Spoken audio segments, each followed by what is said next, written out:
Ya, selamat pagi anak-anak. Kembali jumpa dengan Pak Jojo ya dalam pelajaran matematika yang ketiga, yaitu prisma ya. Yang ketiga ini tentang prisma. Masih tema 8 ya, tentang bangun ruang, volume bangun ruang, luas permukaan dan juga gabungannya ya. Nah, ini ada beberapa contoh gambar prisma. Ada yang prisma segi 5, kemudian ada prisma segitiga, dan ada juga prisma segi 4 yang kita bilang kubus, dan juga ada balok di situ. Jadi kubus dan balok ada salah satu jenis prisma ya. Pengertiannya, prisma adalah bangun ruang yang punya bidang alas dan bidang atas sejajar serta kongruen ya, atau sama ya.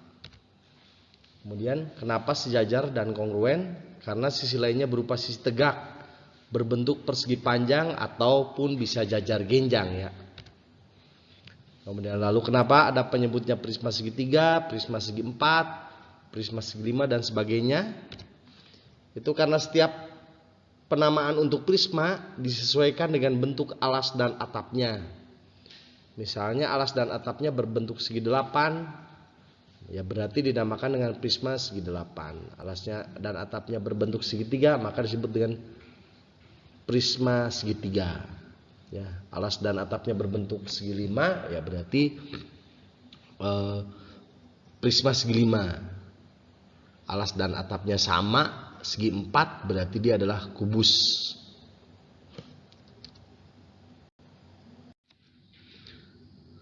Baik, berikutnya kita ke jaring-jaring prisma. Di mana ini ada prisma segi 6 dengan alas dan tutupnya berbentuk segi 6. Kemudian ada prisma segi 5 dan prisma segi 3. Jaring-jaringnya seperti itu. Kemudian ini ada prisma segi 3. Lalu ini pun prisma segi 3 ya. Alas dan tutupnya berbentuk segi 3. Ini juga sama, prisma segi 3 ya. Ini juga sama, prisma segi 3. Jadi jaring-jaringnya bisa bervariasi ya, atau bermacam-macam. Gimana pemahaman kamu atau melihatnya, membayangkan jika berdasarkan gambar terakhir itu jaring-jaringnya itu kita tutupkan menjadi berbentuk bangun ruang prisma, bentuknya seperti apa. Kemudian sifat-sifat prisma itu bentuk alas dan atapnya atau tutupnya kongruen, sama atau sebangun kongruen itu. Kemudian setiap sisi bagian samping berbentuk persegi panjang atau jajar genjang. Kemudian umumnya memiliki rusuk sisi tegak, tetapi ada pula yang tidak tegak. Kemudian setiap diagonal bidang pada sisi yang sama memiliki ukuran yang sama pula. Kita ke rumus prisma ya. Yang pertama, luas permukaan itu 2 kali luas alas. Nah, luas alasnya itu nanti berbentuk apa ya? Ada yang berbentuk segitiga, segi 4, ada juga persegi panjang, ditambah keliling alas dikali tinggi prisma. Jadi menggunakan rumus kelilingnya juga di dalam luas permukaan prisma.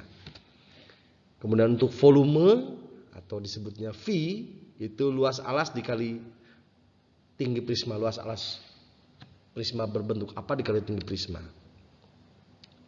Banyak rusuk itu 3 kali N. N itu segi prismanya.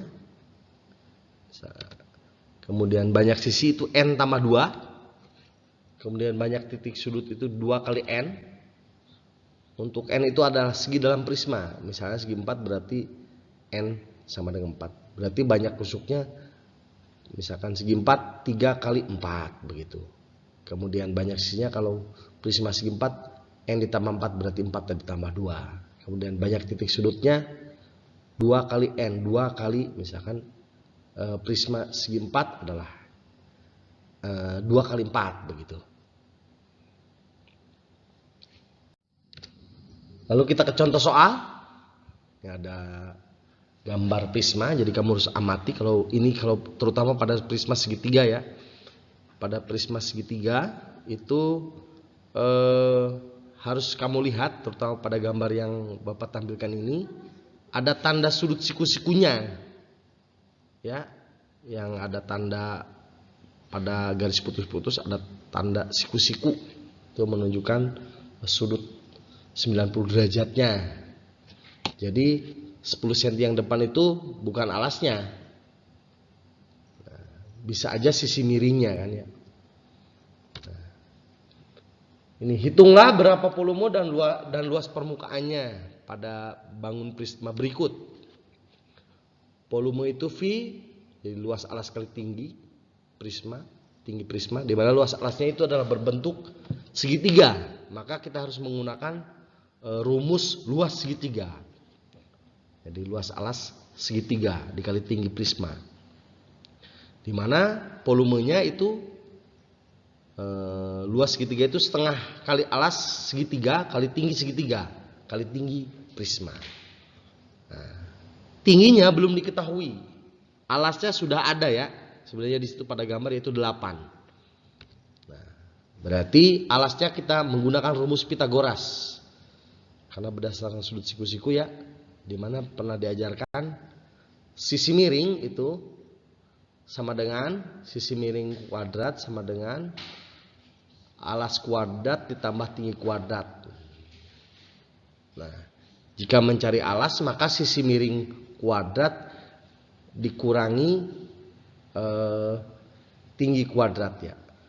Tingginya sudah ada, sisi miringnya sudah ada. Jadi alasnya adalah 10 kuadrat dikurangi 8 kuadrat. Jadi 100 dikurangi 64. Nah, untuk alas kuadrat atau menjadi alasnya saja itu diakarkan dari 36. Gitu ya.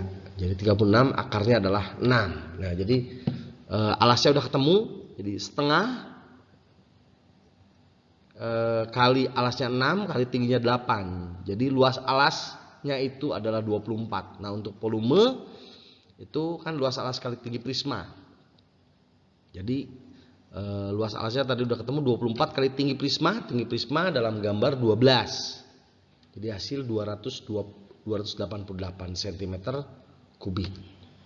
Nah, kemudian luas permukaannya itu tadi 2 kali alas, luas alasnya sudah kita ketemu ya, luas alasnya 24. Itu tinggal dimasukkan. Nah, kalau keliling alas itu adalah alas segitiga ditambah tinggi segitiga ditambah sisi miring segitiga ya, terus dikalikan tinggi prisma. Jadi luas permukaan itu tadi udah ketemu luas alasnya 24 dikalikan 2 ya, 24 cm persegi ya, sudah ketemu dikalikan 2. Kemudian keliling alasnya yaitu 8, tingginya 8 ya, alasnya 6, kemudian sisi miringnya 10.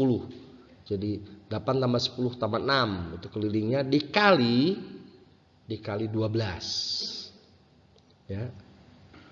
Nah, yang 2 kali luas alasnya dulu 48 cm kuadrat ditambah 24 kali 12 ya, 48 ditambah 288, jadi 336 cm persegi.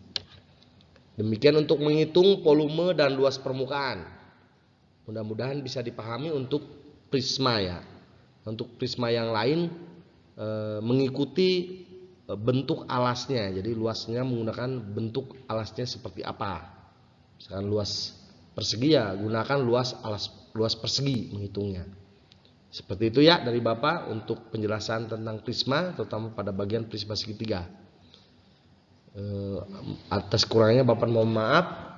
Selamat mempelajarinya. Terima kasih dan selamat pagi.